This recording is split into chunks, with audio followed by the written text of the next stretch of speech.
Highly configurable and packed with charm, the Mini Hardtop offers a lot of benefits of a luxury car in a pint-sized package. Its iconic silhouette has its roots back in the 1960s when the original Mini Cooper debuted.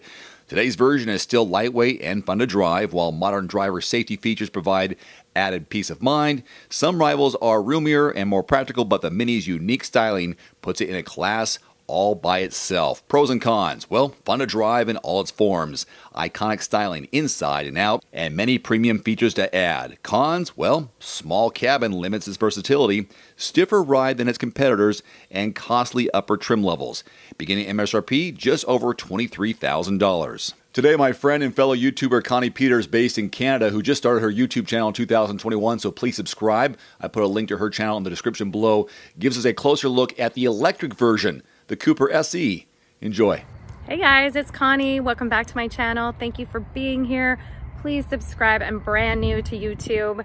And this week, we're gonna have a look at the 2021 Mini Cooper SE. It is fully electric. And oh my goodness, isn't it cute? This is white, silver, metallic, neon yellow accents to show off the fact that it is electric. You've got the E badging on the front. There's some E badging on the back.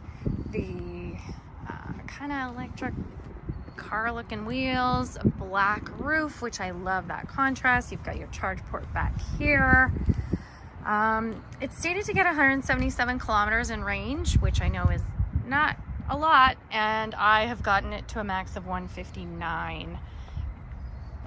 But we're going to talk about that some more because I have some good experience with the regenerative braking while taking this on a 116 or kilometer or so round trip the other day. So you've got coupe style doors here that when I open, they go slightly down like every other coupe style door, or frameless door. And it is a 3-door, so you've got to move those driver and passenger seat forward in order to get into the back seat. And not a ton of legroom back here. However, with one child or one car seat, it would be fine.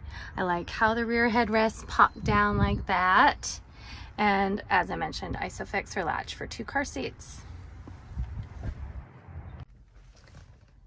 I love that you get 2 sunroofs. The front one opens, the back one does not, but they both have manual shades so that you can shade yourself from the sun.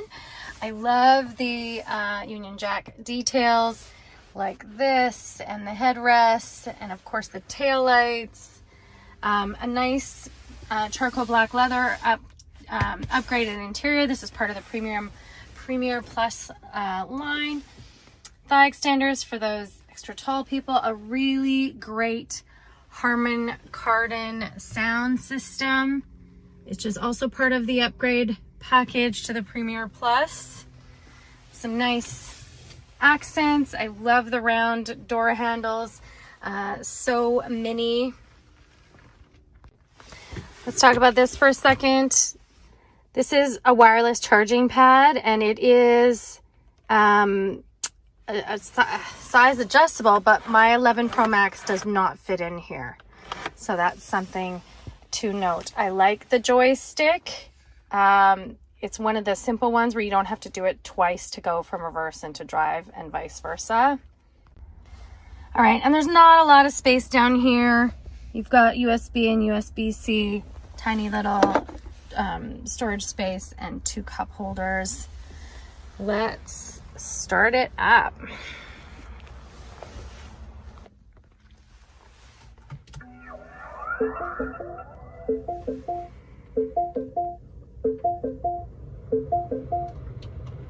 All right, pretty cool startup.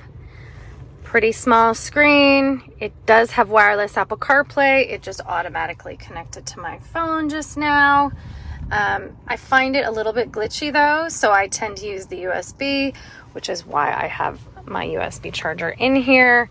Let's talk about this digital cluster. It tells you everything you need to know about your battery usage, your range. So right here under the current outside temp, you've got 104 kilometers is the current range.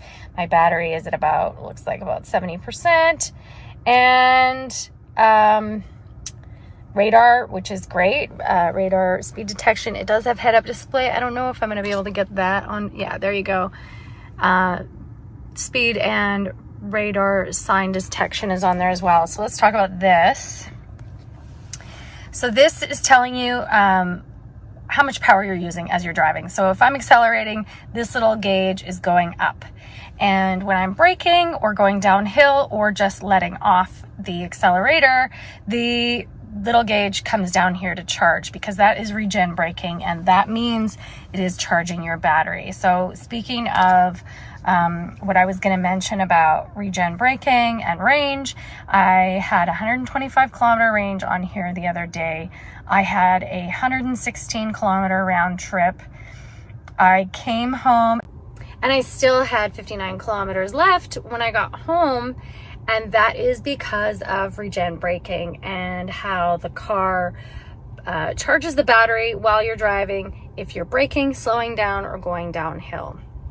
So I found the range prediction on this Mini actually really good, because sometimes in our Tesla, it's way off. We'll be driving, we think we have lots of range, and then suddenly we're using too much climate or music or what have you, and it changes the range dramatically suddenly. So I did appreciate the fact that this Mini got me to North Vancouver and back no problem because of regen braking.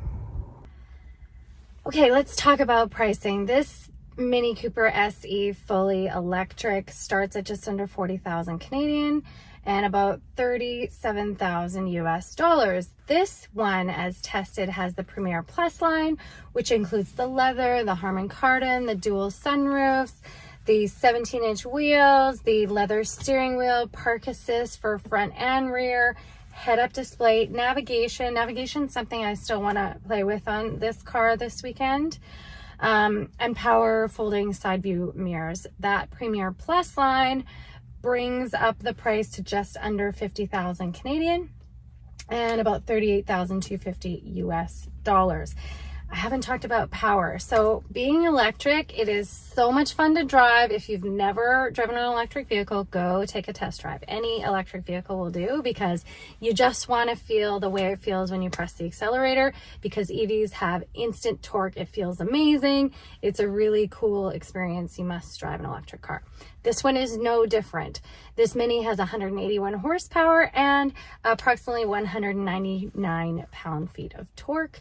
As I mentioned, the range isn't great, but if you're a city dweller and you're just going to be city driving, or if your workplace has superchargers or level 2 chargers, it can mitigate the fact that it has a very low range.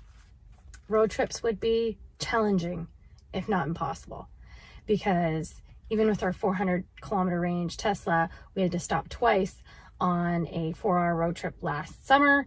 So it's something to keep in mind. And I think for a lot of people, it would keep them away from buying this Mini for their EV because of that small range. I did get to play with the cruise control on the highway, but I don't think it's adaptive cruise, and there isn't a ton of advanced safety features on this, like blind spot monitoring or rear cross traffic. I guess that's not what you buy a Mini for, though, right? You buy it for the fun factor and the cute factor, and yeah, it is just a fun car for sure. The very first day I had it, I had 2 neighbors walk over and ask about it, because it's such a unique car, especially in electric mode, right? I mean, everybody's curious about EVs these days and asking questions about range and so on. So tell me what you think of this Mini EV, and please subscribe. Thank you for being here. I'm brand new to YouTube, as I mentioned, and I would love for you to stick around and subscribe, and we will see you soon. One final note, if you are in the market for a new vehicle soon, great. Connect with your local dealership and price and test drive at least 3 different vehicles.